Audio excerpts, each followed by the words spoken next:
안녕하세요, 첼시 팬 여러분, 앙크TV입니다. 오늘 같은 경우에는 첼시와 맨유를 뒤흔드는 2000년생들 허드슨 오도이와 앙헬 고메즈를 알아보도록 하겠습니다.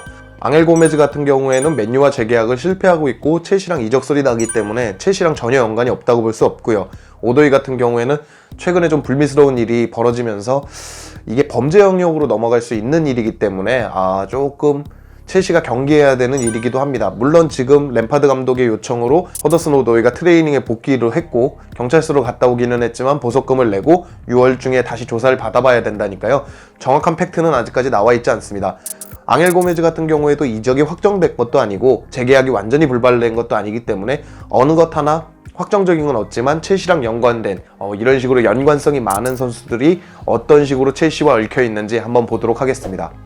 기사 내용을 추합해서 제 사견을 보태지 않고 이야기 드리도록 하겠습니다. 앙헬 고메즈부터 보도록 하겠습니다. 자, 여기서 앙헬 고메즈부터 보자면은 앙헬 고메즈라 부르셔도 되고 엔젤 고메즈라고 불러도 됩니다. 포르투갈식으로 부르냐 잉글랜드식으로 부르냐 차이지만 저는 앙헬 고메즈로 표기하도록 하겠습니다.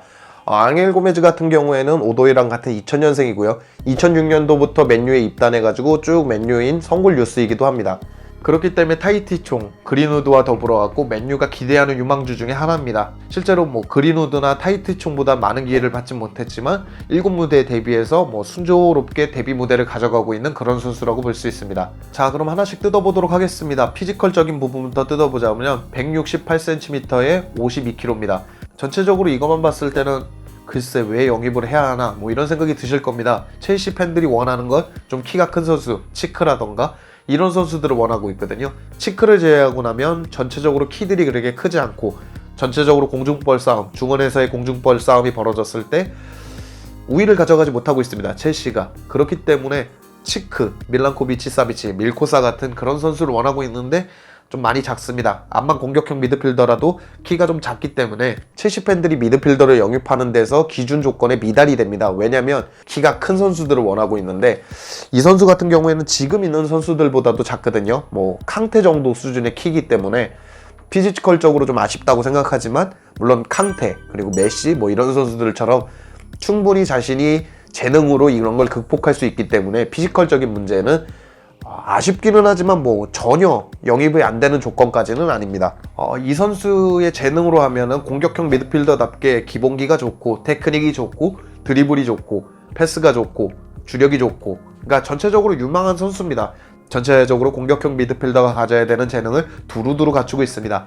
단점으로 보시면은 역시 피지컬이 있고 그리고 볼을 좀 끌기는 합니다. 이거는 제가 앞서 말씀드린 대로 장점하고 어느 정도 연관되는 단점인 것 같아요. 볼을 끈다는 것 자체가 드리블을 잘하고 크랙 기질이 약간 있으니까 내가 공을 잡았을 때 윌리안이나 아자르처럼 좀 해보려는 연관관계가 있거든요. 그런 연관관계가 있기 때문에 이 볼 끄는 거는 이제 좀 시간이 지나고 첼시에 적응하면서 바뀔 수 있는 부분이기는 합니다. 근데 이런 거는 충분히 고칠 수 있거든요.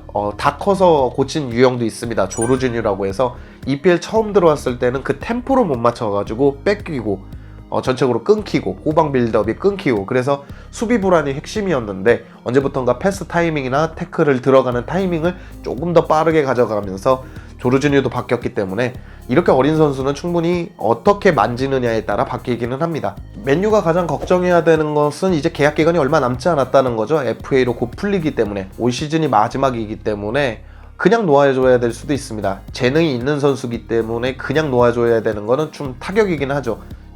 설사 첼시로 온다든가 아스날 이렇게 토트넘 라이벌 팀으로 가버리면 맨유는 가만히 앉아서 좋은 재능 하나를 그냥 라이벌에게 선사하는 상황이 돼버리기 때문에 맨유 입장에서는 재계약에 사활을 걸고 있고 실제 해외 맨유 팬들 사이에서는 그대로 이대로 앙헬 고메즈를 놓치면 재앙이 될 수도 있다. 그대로 앙헬 고메즈를 놓아주는 건 재앙에 가까운 일이다라고 표현할 정도로 앙헬 고메즈 재계약에 사활을 걸고 있는 건 사실입니다. 다만 다행인 것은 앙헬 고메즈가 재계약에 회의적인 것도 아니고 첼시를 비롯한 타 클럽과 진하게 링크가 나는 건 아니기 때문에 맨유의 사정은 조금 더 첼시보다는 여유로운 편이고요. 첼시 오도이 상황 같은 경우에는 조금 심한 편이긴 합니다. 왜냐면 첼시 오도이 같은 경우엔 범죄 영역으로 넘어갈 수도 있는 상황이에요. 그렇기 때문에 조금 위험할 수 있습니다. 사건 기사 난 대로 내용을 말씀드리자 그러면 SNS를 통해서 오도이가 한 여성을 만났고 실제로 집으로 불렀고 그 여성이 집으로 오게 됩니다. 집으로 불러들인 다음에 집에서 싸움이 났고 새벽 4시경에 여성이 구급차와 경찰차를 동시에 부르고 여성은 구급차를 타고 가고 오도이는 경찰차를 타고 갑니다. 근데 여성이 거기서 성폭행, 그러니까 성범죄를 당했다고 이야기를 하고 오도이 같은 경우에는 보석금을 내고 풀려나고 6월 중순쯤에 다시 조사를 받는다. 이게 지금까지 기사 내용들이거든요. 전체적인. 근데 이게 전체적으로 범죄의 유무를 떠나서 그냥 집으로 불러들인 것 자체가 지금 영국 현지에서 논란이 되고 있습니다. 충분히 비난받을 만한 일이죠. 오도이 같은 경우에는 확진 판정을 받았던 사람이고 영국 현지가 지금 아직도 이 사태 위기 때문에 많은 분들이 확진 판정을 받고 있고 사망하기도 하고 이런 상황에서 실제로 가장 조심해야 되는 그 확진 판정을 받았던 선수가 자가격리 위반을 해버린 거기 때문에 오도이 같은 경우에는 사건의 유무를 떠나서 그냥 비판을 받고 있습니다.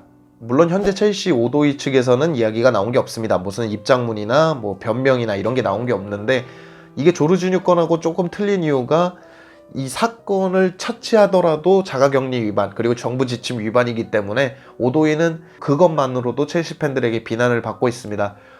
상당히 국민 정서에 맞지 않는 것이죠. 저 역시 오도이가 조금 현명해야 되지 않았나 이런 생각을 해봅니다. 오도이는 실제로 확진 판정을 받았던 선수고 그렇기 때문에 첼시를 위해서 그리고 본인을 위해서 조금 더 정부 지침을 잘 따르고 그렇게 움직였어야 되는데 어린 나이에 너무 큰일을 벌인 것이 아닌가 그런 생각을 합니다.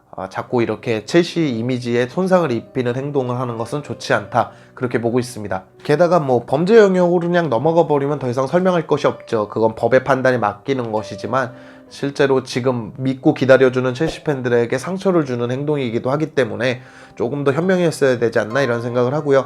현재 같은 경우에는 램파드 감독이 트레이닝으로 복귀하라 해서 복귀한 상황이기도 합니다.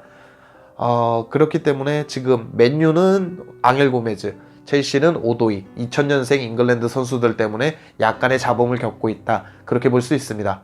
오늘 영상은 여기까지고요. 전체적으로 두 선수 다 첼시에 연결되어 있고 맨유, 첼시라는 빅클럽에 연결되어 있어서 한번 같이 엮어서 다뤄봐 봤습니다. 앙헬 고메즈 같은 경우에는 재계약을 하느냐 안 하느냐의 간단한 문제이긴 하지만 오도이 같은 경우에는 자칫 잘못하면 상당히 심각한 문제까지 넘어갈 수 있기 때문에 좀 더 사태를 유익 있게 볼 필요가 있을 것 같습니다. 오늘 영상은 여기까지고요. 즐겁거나 유익하셨거나 도움이 되셨다면 구독과 좋아요 꼭 좀 부탁드립니다. 감사합니다.